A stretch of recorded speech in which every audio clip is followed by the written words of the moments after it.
Hello you lovely people, a very warm welcome to this brand new video.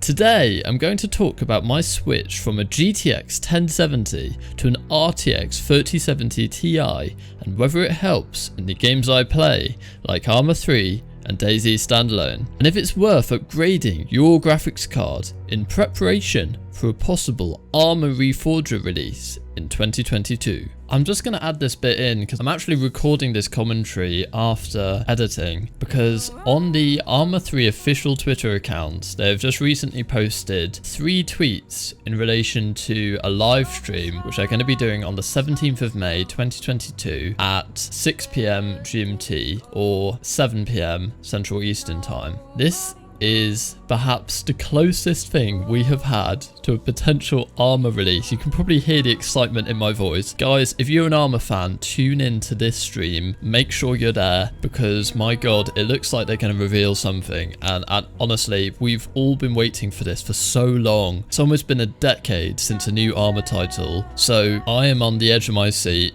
I'm absolutely pumped up, hyped up, ready to go. So make sure you don't miss this stream. I'm sure lots of people will be internet sleuthing to see what these sort of things mean. I'm assuming D5, D4, it's just a countdown message. Each passage of time, it's just counting down. I'm not sure. I mean, what do you think? D4, D5, what do you think they mean? It's all very, very interesting. You can see they've gone through a complete rebrand. They've changed their name on Twitter, so it's no longer Arma 3 Twitter official. It's now Arma platform. So much exciting stuff, honestly. This is really big. So yeah, like I say, keep your eyes peeled. And also, Bio, the leaker, has posted a potential concept art of what we're actually going to be playing. It just, wow.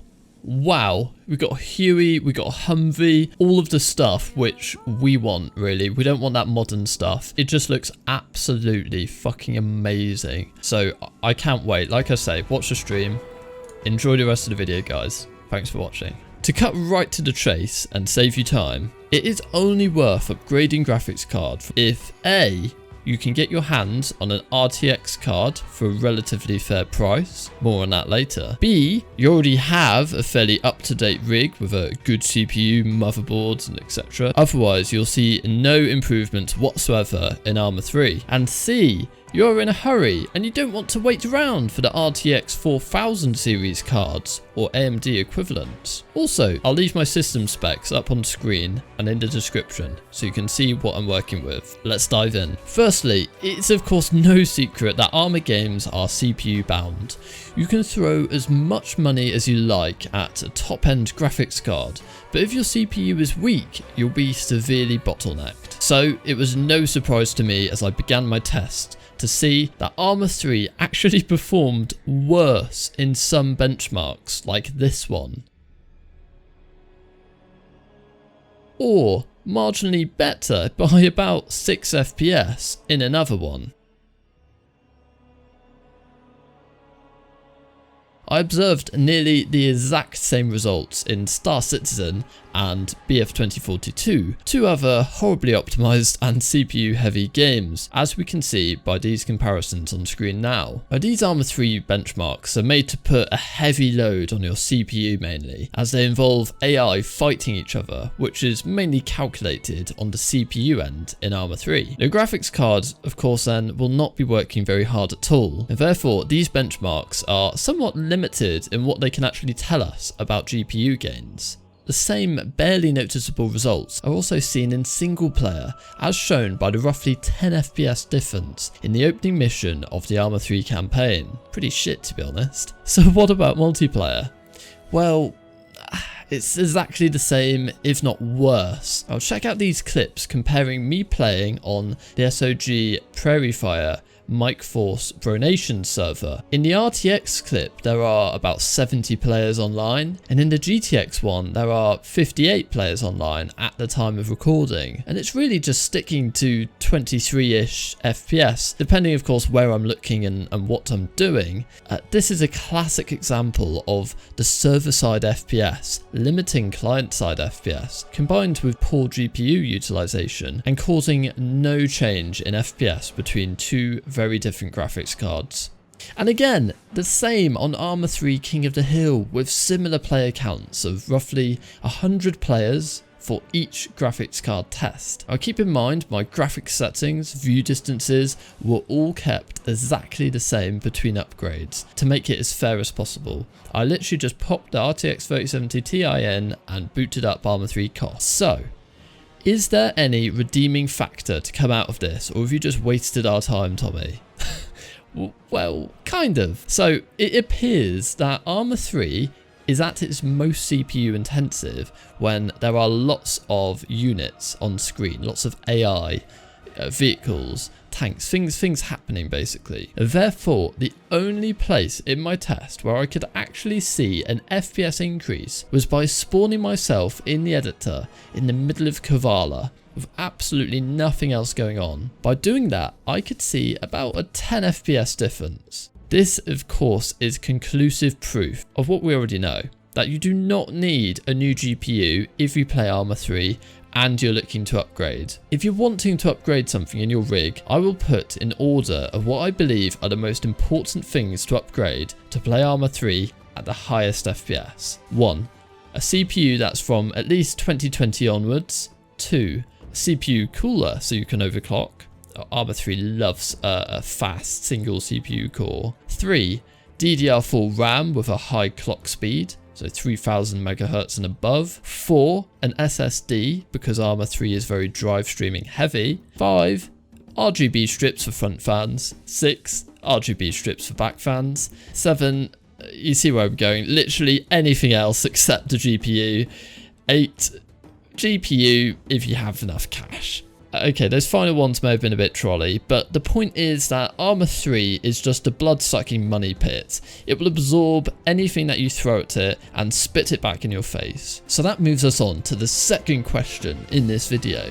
What about upgrading your GPU for Arma 4 or Arma Reforger? Of course, neither have been officially announced or indeed released yet, but we do have strong evidence that Bohemia are working on an engine showcase, perhaps releasing as early as this year. So if you want to get ahead of the curve and prepare for the next Arma installment so you can play it as well as you possibly can, even if it's just a test bed or a demo, will a new graphics card help?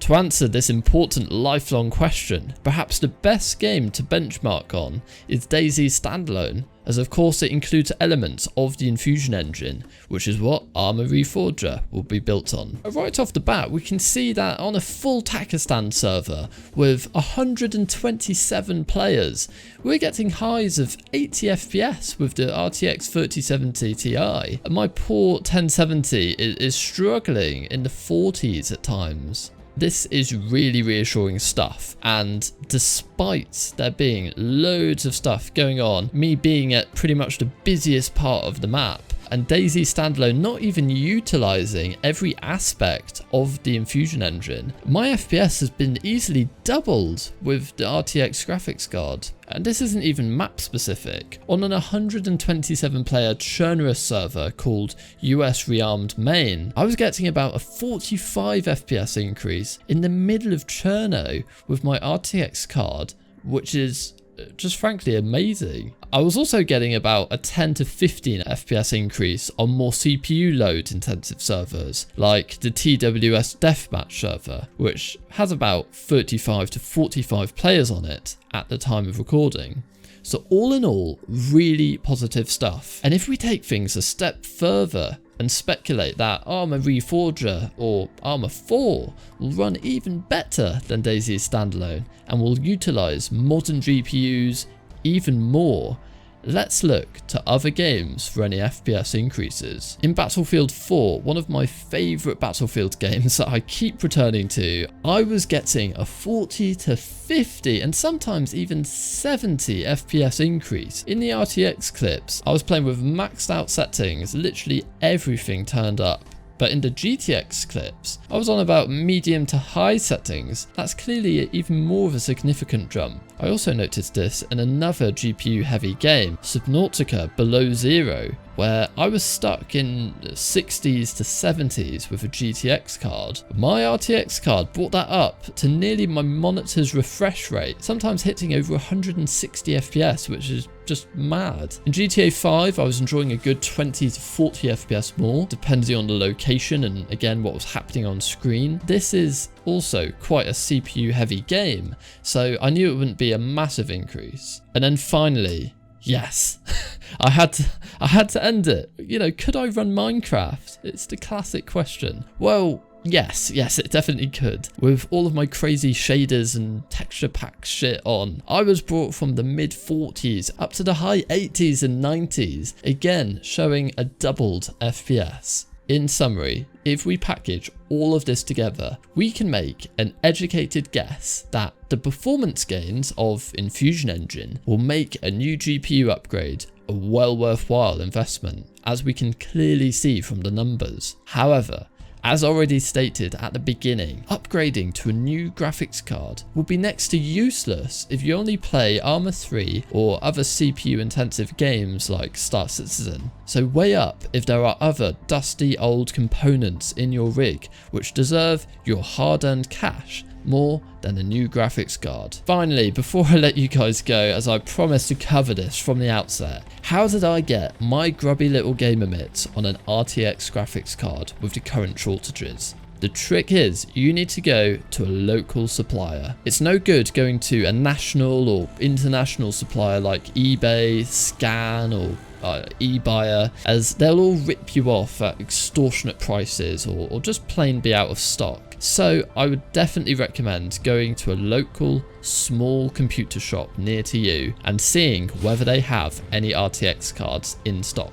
If they do, they'll often sell them on to you for quite a reasonable price, because they're very privy to the fact that they want to allow consumers like you and me to buy them, not miners. So I got my RTX 3070 Ti for £620 in Britain, so this is about $760, which is an absolute steal considering they're on Amazon for up to £1,000. And remember, if the shop doesn't have any RTX cards in stock, negotiate with them, get creative, and ask if they'd be willing to order some in. They have access to wholesale prices and can definitely sell it on to you for a fair price, like I got mine. You just have to play it smart and stay local. Anyway, I hope this video was somewhat informative. Leave me a rating and a sub if you enjoyed, and I'll see you in the next one.